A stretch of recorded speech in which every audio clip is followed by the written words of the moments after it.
Hello मेरे प्यारे दोस्तों, कैसे हैं आप सब। आई होप आप लोग अच्छे होंगे। तो आपका स्वागत है हमारे YouTube channel study for ITI में। दोस्तों आज हम इस वीडियो में आईटीआई फिटर सेकेंड ईयर के लिए फिटर थ्योरी का मॉडल पेपर लेके आए हैं। जी दोस्तों, मॉडल पेपर जो कि सितंबर के एग्ज़ाम में आया हुआ था। ठीक है दोस्तों, ये मॉडल पेपर है दोस्तों।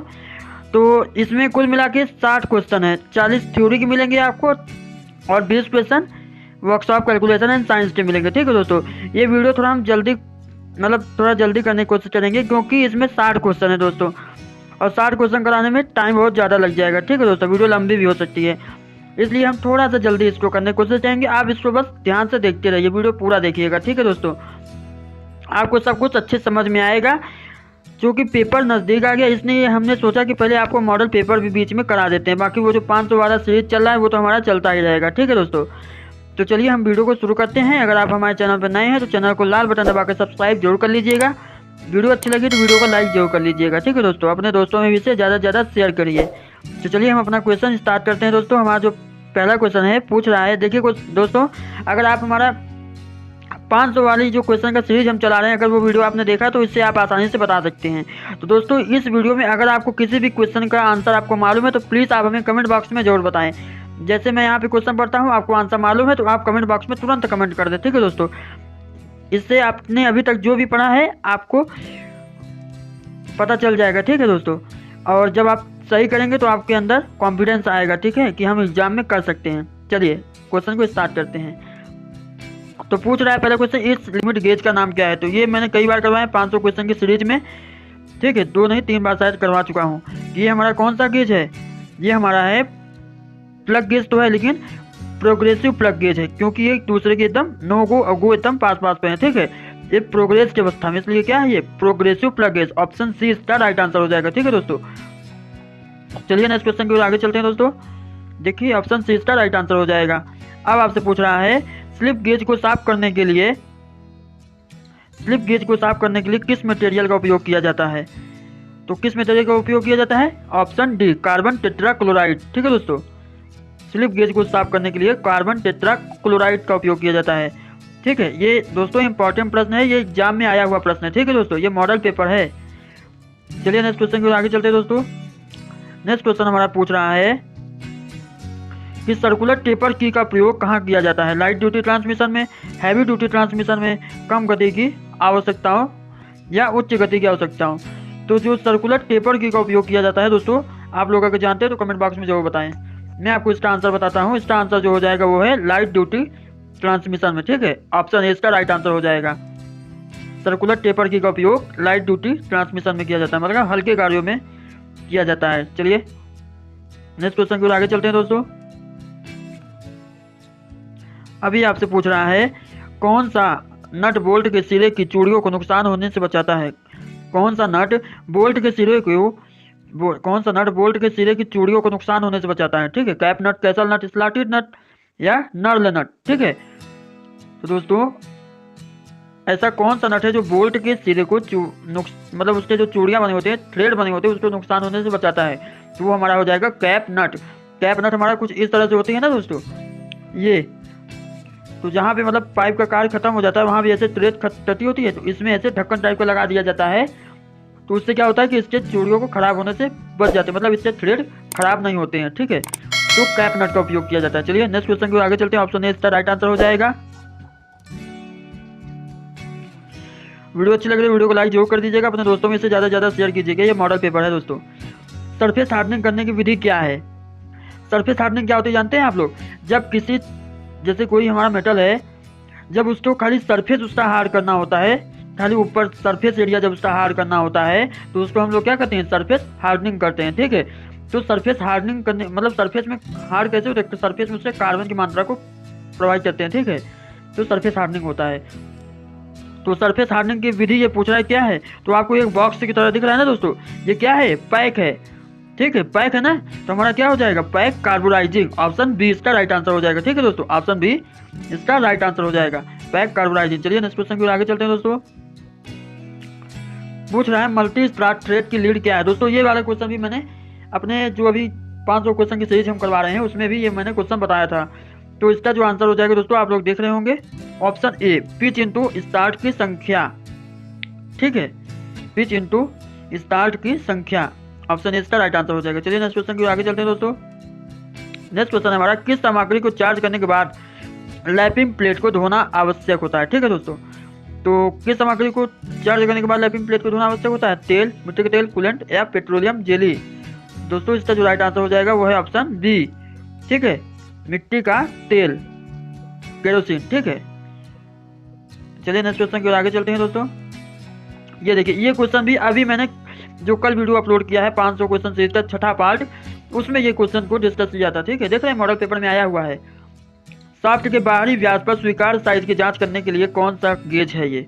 ठीक है, तो बाहरी जांच कर रहा है, बाहरी साइज का ना, तो शाफ्ट के बाहरी व्यास की जांच कर रहा है, तो ये रिंग गेज है। लेकिन रिंग गेज में भी दो तरह के होते हैं, एक होता है गो और दूसरा होता है नो गो।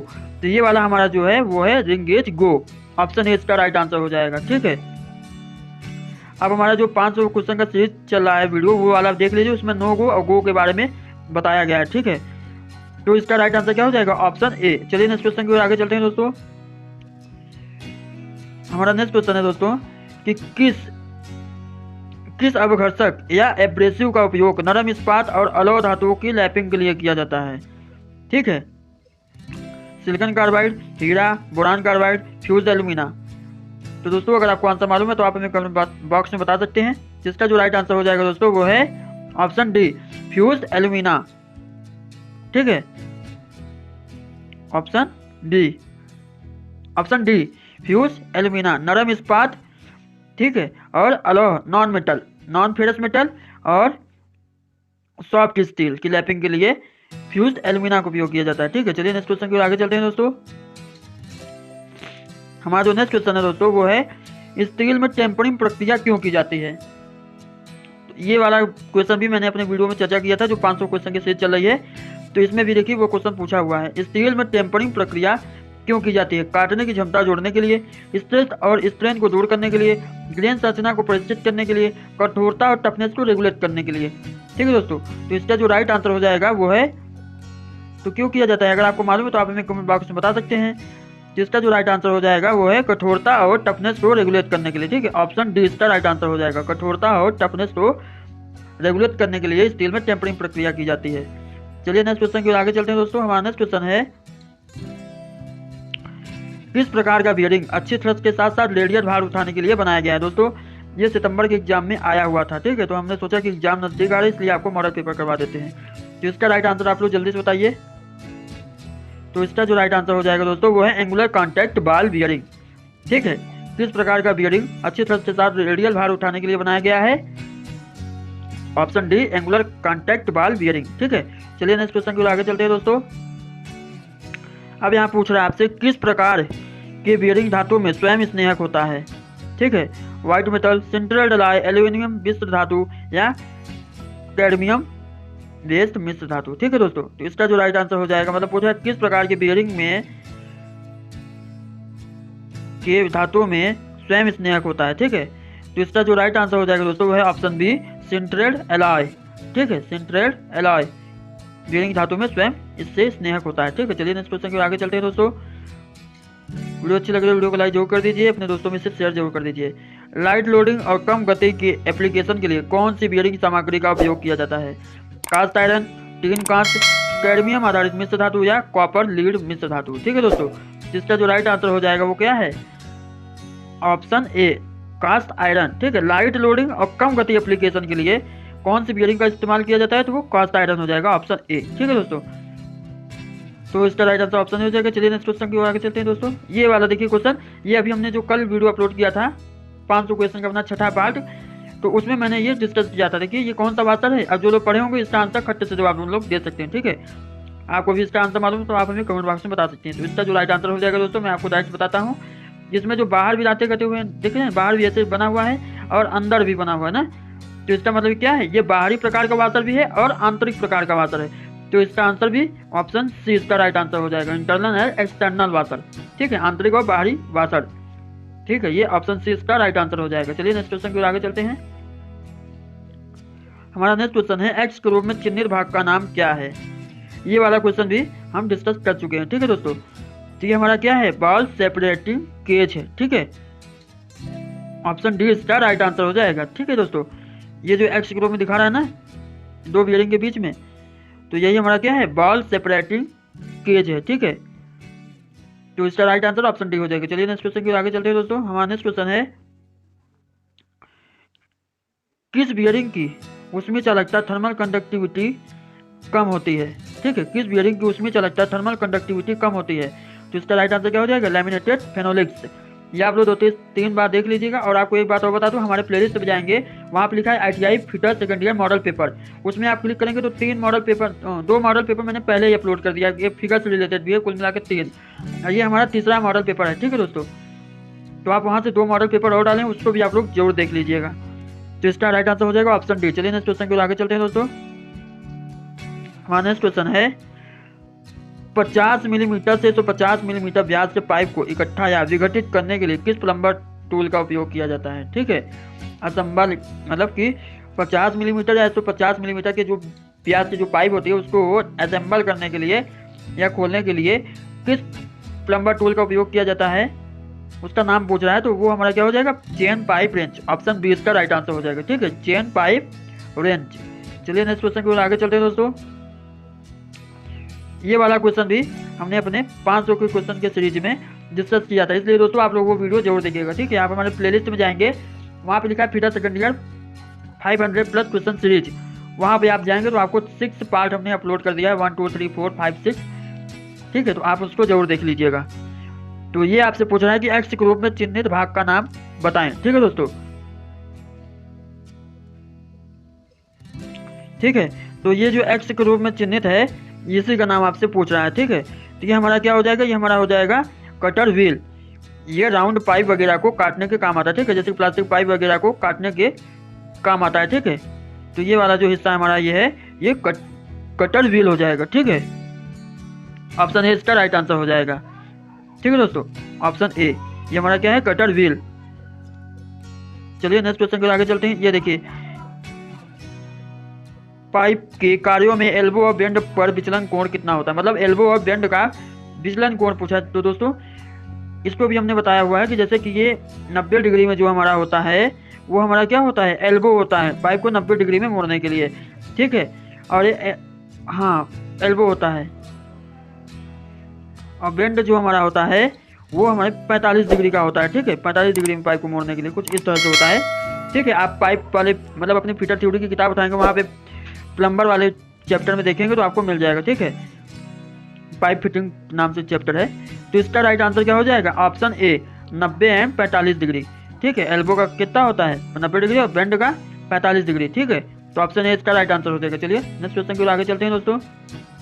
हमारा नेक्स्ट क्वेश्चन है, लॉन्ग रेडियस एल्बो के लिए त्रिज्या साइज क्या है। ठीक है, लॉन्ग रेडियस एल्बो के लिए त्रिज्या साइज क्या है, तो इसका जो राइट आंसर हो जाएगा दोस्तों वो है बोर पाइप के 1/2 टाइम। ठीक है, ऑप्शन बी इसका राइट आंसर हो जाएगा। ठीक है, ऑप्शन बी बोर पाइप के 1/2 टाइम्स, मतलब 1/2 बार। ठीक है, ये ऑप्शन बी इसका राइट आंसर हो जाएगा। चलिए नेक्स्ट क्वेश्चन को आगे चलते हैं दोस्तों। ये देखिए, ये क्वेश्चन भी मैंने करवाया हुआ है। इस जिग का नाम क्या है, box jig, post jig, turn over jig या सैंडविच जिग। तो दोस्तों इसका जो राइट आंसर हो जाएगा वो है option C turn over jig. ठीक है दोस्तों, देखिए ऑप्शन सी इसका राइट आंसर हो जाएगा। ठीक है, टर्न ओवर जिग। चलिए नेक्स्ट क्वेश्चन को आगे चलते हैं दोस्तों। हमारा नेक्स्ट क्वेश्चन है, फिक्चर में उपयोग किए जाने वाले सेटिंग ब्लॉक का उद्देश्य क्या है, संतुलन वजन की स्थिति, क्लैंप और लोकेट की स्थिति, मशीन की मेज पर स्थिरता की स्थिति या कतर से संबंधित स्थिरता और काम की स्थिति। तो दोस्तों जो फिक्चर में उपयोग किए जाने वाले सेटिंग ब्लॉक का उद्देश्य है वो क्या है, ऑप्शन डी कतर से संबंधित स्थिरता और काम की स्थिति उसका उद्देश्य है। ठीक है, ऑप्शन डी इसका राइट आंसर हो जाएगा। चलिए नेक्स्ट क्वेश्चन की ओर आगे चलते हैं। अब ये वाला क्वेश्चन बहुत ज़्यादा पूछा जाता है कि एल्यूमिनियम धातु का रंग क्या है। ठीक है, एल्यूमिनियम धातु का रंग क्या है, पीला, लाल, व्हाइटिश ग्रे या सिल्वरी व्हाइट। तो आप लोग हमेशा याद रखिएगा, एल्यूमिनियम धातु का जो रंग होता है ऑप्शन सी व्हाइटिश ग्रे होता है। ठीक है, व्हाइटिश ग्रे। ठीक, चलिए नेक्स्ट क्वेश्चन की ओर आगे चलते हैं। तो ये वाला क्वेश्चन देखिए, बेल्ट ड्राइव में, ये आपको पावर ट्रांसमिशन के चैप्टर में मिल जाएगा। बेल्ट ड्राइव में एक्स ग्रुप में चिन्हित भाग का नाम क्या होता है। ठीक है, तो ये जो हमारा छोटे से आप पुली देख रहे हैं, ये कौन सी पुली है, ये जाकी पुली है। इसका उपयोग क्यों किया जाता है, बेल्ट को तनाव देने के लिए। ठीक है, जब बेल्ट मतलब कि इन दोनों का एक अनुपात होता है, अगर वो कम ज़्यादा हो जाता है तो बेल्ट जो होता है ढीली पड़ जाती है, इससे बेल्ट फिसलने का मतलब स्लिप करने के चांस रहते हैं, तो उसी को तनाव देने के लिए जॉकी पुली का उपयोग किया जाता है। ठीक है, आप लोग पावर ट्रांसमिशन का चैप्टर खोलिएगा, उसमें आप लोग जॉकी पुली के बारे में अच्छे से पढ़ लीजिएगा। ठीक है, तो इसका जो राइट आंसर क्या हो जाएगा, जॉकी पुली, ऑप्शन डी इसका राइट आंसर हो जाएगा। ये चीज़ और याद रखिएगा, ये हमारा पुली है, कभी कभी आ जाता है ऐसे गियर टाइप के बना रहता है। ठीक है, इसमें भी छोटे छोटे ऐसे गियर टाइप के बने रहते हैं, चेन में जो रखे होता है ना सॉकेट, तो उसमें भी ऐसे पूछ लेता है। ठीक है, तो आप उसमें लिख दीजिएगा, उसमें या तो चैन जॉकी पुली रहता है कि गियर जॉकी पुली, ऐसे कुछ रहता है। ठीक है, चैन जॉकी पुली रहता है शायद, आप लोग पावर ट्रांसमिशन किताब में इसको देख लीजिएगा। ठीक है, तो बेल्ट ड्राइव एक्स के रूप भाग में चिन्हित ये क्या है, ये हमारा क्या है, ऑप्शन डी जॉकी पुली है। चलिए नेक्स्ट क्वेश्चन की ओर आगे चलते हैं दोस्तों। हमारा नेक्स्ट क्वेश्चन है, कौन सा अयस्क एल्यूमिनियम का निष्कर्षण है, कौन सा अयस्क एल्यूमिनियम का निष्कर्षण है, पाइराइट, गैलेना, ब्लेंड या बॉक्साइट। ठीक है, तो इसका जो राइट आंसर हो जाएगा ऑप्शन डी। ठीक है, कौन सा अयस्क एल्यूमिनियम का निष्कर्षण है, बॉक्साइट। चलिए नेक्स्ट क्वेश्चन की ओर आगे चलते हैं। हमारा नेक्स्ट क्वेश्चन है दोस्तों, पूछा है किस अयस्क से सीसा धातु उत्पन्न होती है, पाइराइट, बॉक्साइट, मैलेकाइट या गैलेना। तो आप लोग जानते हैं सीसा धातु जो है वो गैलेना से प्राप्त होती है। ठीक है, गैलेना धातु से उत्पन्न होती है सीसा। ठीक है, चलिए नेक्स्ट क्वेश्चन के आगे चलते हैं, इसका ऑप्शन डी राइट आंसर हो जाएगा। तो अब हमारा पूछ रहा है, दो मैटिंग गियर पर काल्पनिक सर्कल कौन सा होता है। मतलब गियर आप लोग जानते हैं ना, कुछ इस प्रकार से होता है। तो दो मैटिंग गियर, एक ऊपर का होता है मेजर डाया, एक होता है माइनर डाया, तो इसके बीच में जो एक काल्पनिक सर्कल होता है वो आपसे पूछा है, वो क्या होता है, वो हमारा होता है पिच सर्कल। ठीक है, पिच सर्कल, ऑप्शन बी इसका राइट आंसर हो जाएगा। ठीक है, हमारा नेक्स्ट क्वेश्चन है दोस्तों, हाइड्रोलिक पंप में किस ऊर्जा को परिवर्तित किया जाता है। ये दोस्तों बहुत ही इंपॉर्टेंट क्वेश्चन है, एग्जाम में बार बार पूछ लेता है, तो आप लोग हमेशा याद रखिएगा, हाइड्रोलिक पंप में किस ऊर्जा को परिवर्तित किया जाता है, मतलब परिवर्तित किया जाता है, तो ऑप्शन डी। ठीक है, यांत्रिक ऊर्जा को हाइड्रोलिक ऊर्जा में, मैकेनिकल एनर्जी को हाइड्रोलिक एनर्जी में। ठीक है, ये हमेशा आप लोग याद रखिएगा, कुछ लोग लगाते थे थर्मल ऊर्जा को हाइड्रोलिक ऊर्जा में, ऐसा कुछ नहीं। ठीक है, यांत्रिक ऊर्जा को हाइड्रोलिक ऊर्जा में, हाइड्रोलिक पंप में किस ऊर्जा को परिवर्तित किया जाता है, तो यांत्रिक ऊर्जा को हाइड्रोलिक ऊर्जा में। चलिए नेक्स्ट क्वेश्चन को आगे चलते हैं। हमारा नेक्स्ट क्वेश्चन है दोस्तों, एक्स के रूप में चिन्हित भाग का नाम क्या है। ठीक, ये जो आप देख रहे हैं इसका नाम आपसे पूछ रहा है, एक्स के रूप में चिन्हित भाग, तो हमारा क्या है, थ्रॉटलिंग स्क्रू है, ऑप्शन ए इसका राइट आंसर हो जाएगा। ठीक है दोस्तों, ऑप्शन ए इसका राइट आंसर हो जाएगा, क्या है, थ्रॉटलिंग स्क्रू। चलिए नेक्स्ट क्वेश्चन को आगे चलते हैं। पूछ रहा है एसआई इकाई में प्रेशर की इकाई क्या होती है। ठीक है, एसआई इकाई में जो प्रेशर की इकाई होती है, उसमें पूछा है कि एसआई इकाई में प्रेशर की इकाई क्या होती है, तो ऑप्शन बी पास्कल हो जाएगा। ठीक है, क्या हो जाएगा, पास्कल। चलिए नेक्स्ट क्वेश्चन के आगे चलते हैं दोस्तों। पूछ रहा है किस नियम में कहा गया है कि तरल पर डाला गया दबाव सभी दिशाओं में समान रूप से प्रसारित होता है, बायल के नियम, पास्कल के नियम या हुक का नियम या आर्किमिडीज सिद्धांत। दोस्तों ये वाला क्वेश्चन भी बहुत बार पूछा गया है, इसको आप लोग ध्यान से देख लीजिएगा। तो ये जो कहा गया है, ये ऑप्शन बी पास्कल लॉ में कहा गया। ठीक है, कि एक तरल पर डाला गया दबाव सभी दिशाओं में समान रूप से प्रसारित होता है, पास्कल के नियम में, ऑप्शन बी इसका राइट आंसर हो जाएगा। चलिए नेक्स्ट क्वेश्चन के आगे चलते हैं दोस्तों। हमारा नेक्स्ट क्वेश्चन है, पूछ रहा है कि हाइड्रोलिक सिस्टम में कौन सा वाल्व आर्फिस या रिस्ट्रिक्टर है। ठीक है, तो इसका जो राइट आंसर हो जाएगा वो क्या हो जाएगा, flow control valve. Hydraulic pneumatic वाला चैप्टर भी आप लोग जरूर पढ़ लीजिएगा, उसमें से क्वेश्चन पूछे जा सकते हैं। ठीक है दोस्तों, हाइड्रोलिक सिस्टम में कौन सा वाल्व आर्फिस या रिस्ट्रिक्टर है, तो फ्लो कंट्रोल वाल्व। ठीक है, ऑप्शन ए इसका राइट आंसर हो जाएगा। चलिए नेक्स्ट क्वेश्चन को आगे चलते हैं दोस्तों। इसके बारे में भी मैंने आपको कई बार बताया है कि एस के रूप में चिन्हित भाग का नाम आपसे पूछ रहा है दोस्तों। जी, एक्स के रूप में चिन्हित प्रतीक को नाम दे पूछा है। ठीक है, ये क्या है, तो ये जो हमारा है वो क्या है, आवृत्ति के लिए निर्धारित। ठीक है, schedule for frequency other than above. ये वाला क्या होता है, हमारा डेली के लिए होता है, और ये वाला क्या होता है, साप्ताहिक, और ये महीने का होता है, और ये हमारा आवृत्ति के लिए निर्धारित होता है। ठीक है, तो आई होप आप लोग को सब समझ में आ गया होगा, ये हमारा क्या है, आवृत्ति के लिए निर्धारित। चलिए नेक्स्ट क्वेश्चन को आगे चलते हैं दोस्तों। हमारा नेक्स्ट क्वेश्चन है, गैर संक्षारक प्रभाव प्राप्त करने के लिए पानी में घुलनशील तेल का अनुपात क्या होता है। तो ये आप लोग हमेशा याद रखिएगा, गैर संक्षारक प्रभाव प्राप्त करने के लिए पानी में जो घुलनशील तेल का जो अनुपात होता है वो हमारा 1:20 होता है, ऑप्शन डी इसका राइट आंसर हो जाएगा। चलिए नेक्स्ट क्वेश्चन को आगे चलते हैं दोस्तों। कौन सी गुण यह बताता है कि स्नेहक का तापमान डालते समय स्वतंत्र रूप से प्रवाह करने में सक्षम है। ठीक है, ऐसा कौन सा गुण है जो यह बताता है कि स्नेहक का तापमान डालते समय स्वतंत्र रूप से प्रवाह करने में सक्षम है, तो ऑप्शन सी 4 पॉइंट, ठीक है, 4 पॉइंट बताता है, ठीक है। ये आप लोग ध्यान में रखिएगा कि ऑप्शन सी इसका राइट आंसर हो जाएगा। चलिए नेक्स्ट क्वेश्चन की ओर आगे चलते हैं दोस्तों। दांतेदार चेन ड्राइव का मुख्य लाभ क्या है? जब भी पूछ ले दोस्तों दांतेदार चेन ड्राइव का मुख्य लाभ क्या है, तो दोस्तों शांत और यूनिफॉर्म ड्राइव प्रदान करने के लिए, ठीक है, मतलब शांति से चलता है और अच्छे से ड्राइव करता है, ठीक है दोस्तों, शांत और यूनिफॉर्म ड्राइव प्रदान करने के लिए। तो ऑप्शन बी इसका राइट आंसर हो जाएगा, ठीक है। चलिए नेक्स्ट क्वेश्चन की ओर आगे चलते हैं दोस्तों। हमारा नेक्स्ट क्वेश्चन है दूरस्थ स्थान और ऑफ साइट के लिए किस क्रेन का उपयोग किया जाता है, ठीक है, मतलब दूरस्थ स्थान और ऑफ साइट के लिए किस क्रेन का उपयोग किया जाता है, तो इसका जो राइट आंसर हो जाएगा वो है truck mountain crane, option D, ठीक है। ट्रक माउंटेन क्रेन का जो उपयोग किया जाता है वो किसी दूर स्थान या ऑफ साइट के लिए प्रयोग किया जाता है, ठीक है। चलिए नेक्स्ट क्वेश्चन को आगे चलते हैं दोस्तों। हमारा नेक्स्ट क्वेश्चन है हाइड्रोलिक क्रेन का उद्देश्य क्या है? हाइड्रोलिक क्रेन का उद्देश्य क्या है? तो भारी भार उठाने या संचालन करने के लिए। जी दोस्तों, अगर आप लोग अच्छे से पढ़े होंगे तो हाइड्रोलिक क्रेन का क्या उद्देश्य होता है कि जब भारी भरकम कोई भार होता है तो उसी को उठाने में उसका संचालन करते हैं ना दोस्तों। जैसे कि आप जेसीबी वगैरह देख लीजिए या अपने घर क्रेन देख लीजिए, गाड़ी वाड़ी उठाती है कि नहीं, तो वो भारी भार होता है ना, तो सेम वही लिखा है, भारी भार उठाने या संचालन करने के लिए हाइड्रोलिक क्रेन का उपयोग किया जाता है, ठीक है। तो अब ये देखिए इस फिगर का आपको दिया है, पूछ रहा है ये कौन सा क्रेन है, ठीक है दोस्तों। तो ये हमारा क्या है, ट्रक माउंटेन क्रेन है, ठीक है। कौन सा क्रेन है ये? Option D, truck mountain crane, ठीक है दोस्तों, हमेशा ध्यान में रखिएगा, ट्रक माउंटेन क्रेन। चलिए नेक्स्ट क्वेश्चन के आगे चलते हैं दोस्तों। हमारा नेक्स्ट क्वेश्चन है मशीनों के लिए फाउंडेशन बोल्ट की आवश्यक है।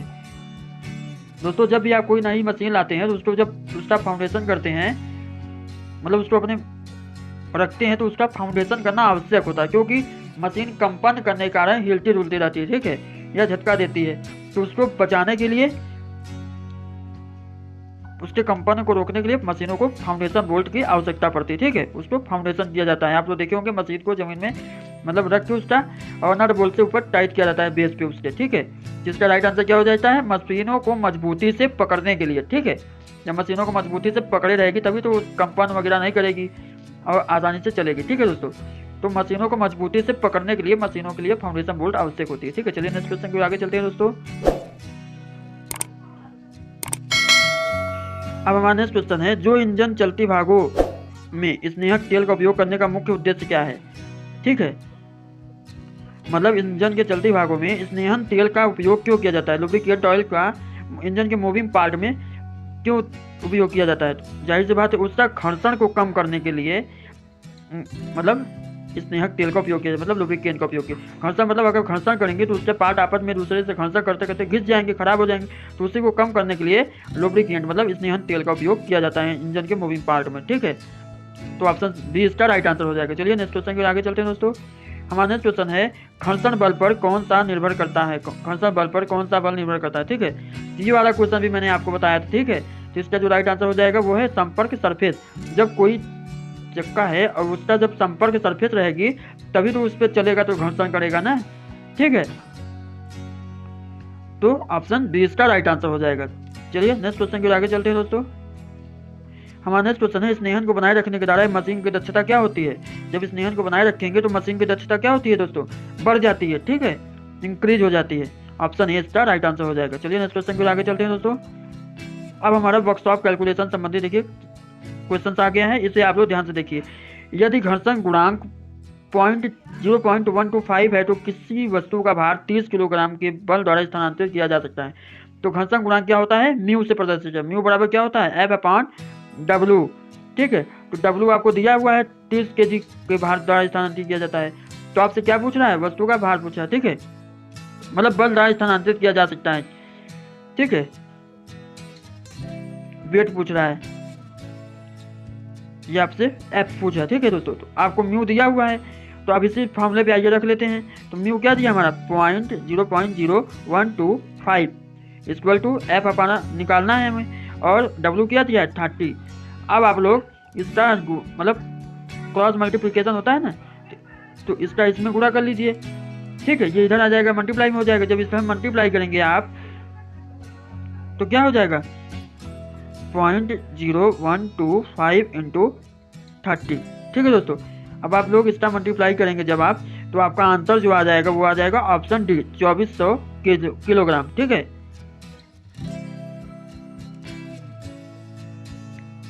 ठीक है दोस्तों। तो इसका राइट आंसर क्या हो जाएगा? Option D. इसका आप लोग मल्टीप्लाई कर लीजिएगा अपने मोबाइल अपने कैलकुलेशन, ठीक है दोस्तों।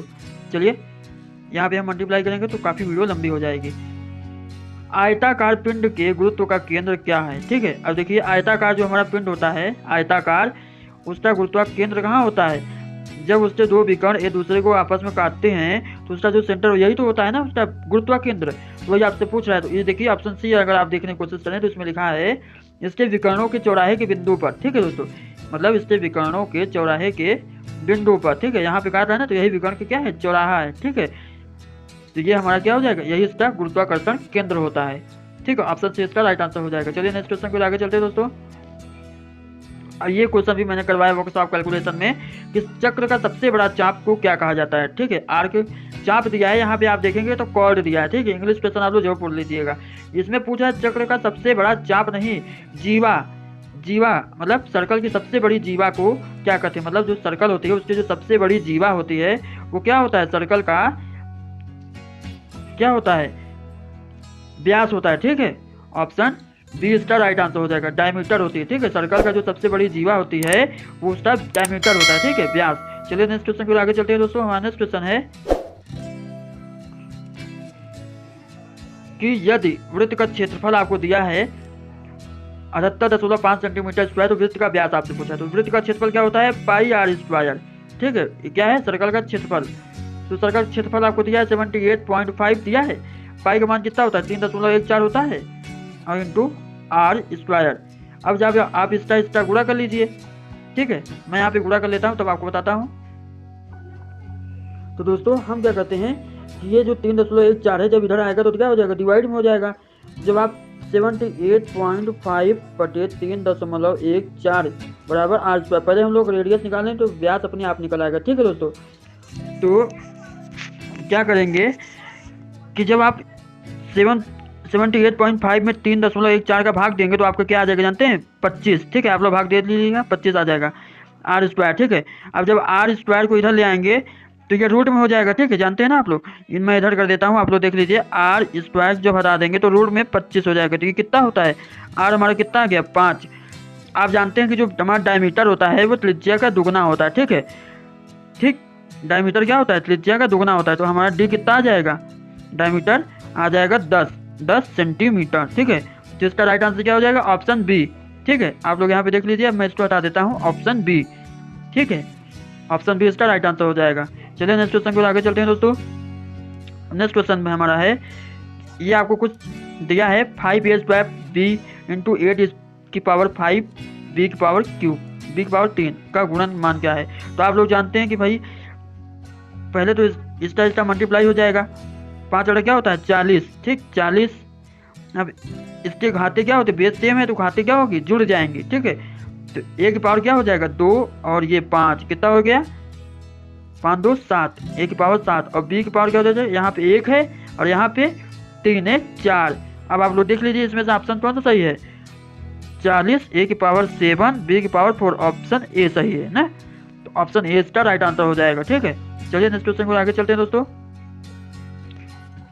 ये क्वेश्चन देखिए, 0 की घात में उठाए गए किसी भी संख्या का मूल्य क्या होता है? जब किसी भी, जैसे कि 2 की पावर 0 है तो इसका आंसर क्या आएगा? हमेशा 1 आता है, ठीक है। तो यही आपसे पूछा है, ऑप्शन बी इसका राइट आंसर हो जाएगा, ठीक है दोस्तों। चलिए नेक्स्ट क्वेश्चन को आगे चलते हैं दोस्तों। आप पूछ रहा है a cube minus B cube का फार्मूला क्या है, ठीक है। तो फार्मूला वगैरह भी आप लोग जोड़ देख के जाइएगा। ऑप्शन बी इसका राइट आंसर हो जाएगा, ठीक है। अगर आपको फार्मूला नहीं भी मालूम है तो आप इसका और इसका गुणा करा लीजिए, सबका गुणा करा लीजिए। जहाँ पे a माइनस बी क्यूब को फॉलो हो जाए वही उसका आंसर हो जाएगा, ठीक है। तो इसका राइट आंसर क्या हो जाएगा? ए ब्रैकेट में a minus B, a bracket में a square plus B square plus A B, ठीक है। ये a cube minus B cube का फार्मूला होता है। ऑप्शन बी इसका राइट आंसर हो जाएगा। चलिए नेक्स्ट क्वेश्चन को आगे चलते हैं दोस्तों। हमारा नेक्स्ट क्वेश्चन है, इसमें से कौन सा थर्मोप्लास्टिक सामग्री है? Butyl rubber, nylon, neoprene, vinyl polymer, ठीक है दोस्तों। तो इसमें से थर्मोप्लास्टिक की सामग्री कौन सी है? तो ये हमारा राइट आंसर जो हो जाएगा वो है ऑप्शन डी, विनाइल पॉलीमर, ठीक है। चलिए नेक्स्ट क्वेश्चन की आगे चलते हैं दोस्तों। हमारा नेक्स्ट क्वेश्चन है, कौन सा बल क्रैंक शाफ्ट पर कार्य करता है? शियर प्रतिबल, टॉर्सनल प्रतिबल, अनुलंब प्रतिबल या संपीड़न प्रतिबल? तो दोस्तों कौन सा बल क्रैंक शाफ्ट पर कार्य करता है? तो वो हमारा हो जाएगा टॉर्सनल प्रतिबल, ठीक है दोस्तों। वीडियो को पूरा जोड़ देखिएगा। वीडियो अच्छी लगे वीडियो को लाइक जरूर कर दीजिएगा। टेम्परिंग प्रक्रिया करते समय एक धातु के टुकड़े को 250 डिग्री सेंटीग्रेड पर गर्म किया जाता है तो उस धातु के टुकड़े का रंग क्या होगा। तो दोस्तों उसका जो रंग हो जाएगा वो क्या होगा, वो आपको पता है तो आप हमें कमेंट बॉक्स में बता सकते हैं। उसका जो रंग हो जाएगा वो हो जाएगा भूरा, ब्राउन। ठीक है, टेम्परिंग प्रक्रिया करते समय धातु के टुकड़े को 250 डिग्री सेंटीग्रेड जब गर्म किया जाता है तो उस धातु के टुकड़े का जो रंग होगा वो ब्राउन हो जाएगा। ठीक है, ऑप्शन बी इसका राइट आंसर हो जाएगा। चलिए नेक्स्ट क्वेश्चन को आगे चलते हैं दोस्तों। ऊष्मा उपचार की प्रक्रिया क्या है। ठीक है, ये आपसे पूछा है तो इसका जो राइट आंसर हो जाएगा दोस्तों वो है ऑप्शन ए। इसको भी मैंने चर्चा किया था पिछले वीडियो में, जो 500 क्वेश्चन की सीरीज चल रही है उसको भी आप लोग जरूर देख लीजिए। संरचना और गुणों को बदलने के लिए हीटिंग और कूलिंग की प्रक्रिया ऊष्मा उपचार की प्रक्रिया है। ठीक है, चलिए नेक्स्ट क्वेश्चन को आगे चलते हैं दोस्तों। एसपी का विस्तृत रूप क्या है। एसपी मतलब क्या होता है, विक्रय मूल्य। विक्रय मूल्य कहें तो सेलिंग प्राइस। ठीक है, ऑप्शन सी इसका राइट आंसर हो जाएगा। ठीक है, चलिए नेक्स्ट क्वेश्चन को आगे चलते हैं। आई को किससे निरूपित किया जाता है। तो दोस्तों यहाँ पे मैं आपको बता दूं आई को इंटरेस्ट से निरूपित किया जाता है, मतलब ब्याज वगैरह। ठीक है, आई को इंटरेस्ट, आई, ऑप्शन बी इसका राइट आंसर हो जाएगा। चलिए नेक्स्ट क्वेश्चन को आगे चलते हैं दोस्तों। यह आपसे पूछा है साधारण ब्याज क्या होगा यदि रुपीस इतने की धनराशि 15,600 बन जाती है। ठीक है दोस्तों, तो आपसे साधारण ब्याज पूछ रहा है तो इतने की राशि है इतना बन जाती है तो आपको सिंपल से क्या करना है, 15,600 में से 12,000 माइनस कर देना है तो आपका क्या आ जाएगा 3,600। यही इसका राइट आंसर हो जाएगा, ऑप्शन बी। ठीक है, ऑप्शन बी इसका राइट आंसर हो जाएगा। चलिए नेक्स्ट क्वेश्चन की आगे चलते हैं दोस्तों। कौन सा प्राधिकरण दरों की अनुसूची को प्रकाशित करता है। ठीक है, तो सरकारी विभाग, ऑप्शन डी। ये आप लोग ध्यान में रखिएगा, इसका पीडीएफ हम टेलीग्राम में डाल देंगे, वहाँ से आप लोग देख लीजिएगा। ठीक है, ऑप्शन बी इसका राइट आंसर हो जाएगा। चलिए नेक्स्ट क्वेश्चन की आगे चलते हैं दोस्तों। कच्चे लोहे की अशुद्धता इसे कठोर और भंगुर बनाता है। कच्चे लोहे में कौन सी अशुद्धता इसे कठोर और भंगुर बनाता है, तो वो हो जाएगा सल्फर। सल्फर है जो इसे कठोर और भंगुर बनाता है। ठीक है, ऑप्शन बी इसका राइट आंसर हो जाएगा। चलिए नेक्स्ट क्वेश्चन को आगे चलते हैं दोस्तों। पूछ रहा है पुस्तिका का नाम क्या है जिसमें विभिन्न दरों का संकेत दिया जाता है। ठीक है, ये क्वेश्चन कई बार सबसे गलत हो जाता है। इसका जो राइट आंसर हो जाएगा वो हो जाएगा मूल्य सूची, प्राइस कैटलॉग। कुछ लोग प्राइस टैग देख के संकेत के सोच के मार देते हैं, ठीक, लेकिन वो नहीं होगा। ठीक है, प्राइस कैटलॉग होगा, मूल्य सूची। ठीक है, चलिए नेक्स्ट क्वेश्चन को आगे चलते हैं। हमारा नेक्स्ट क्वेश्चन, अच्छा दोस्तों ये हमारा आज, तो दोस्तों आई होप कि वीडियो आपको पसंद जरूर आई होगी। दोस्तों ये हमारा आज का लास्ट क्वेश्चन है। वीडियो अच्छी लगी वीडियो को लाइक जरूर कर लीजिएगा। चैनल पर नए हो तो चैनल को लाल बटन दबाकर सब्सक्राइब जरूर कर लीजिएगा और वीडियो अच्छी लगी वीडियो को लाइक जरूर कर लीजिएगा। ठीक है दोस्तों, अपने दोस्तों में से ज़्यादा से ज़्यादा शेयर जरूर करें और इसका जो पीडीएफ वो टेलीग्राम में हम डाल देंगे। ठीक है दोस्तों, चलिए मिलते हैं नेक्स्ट वीडियो में, तब तक के लिए जय हिंद जय भारत।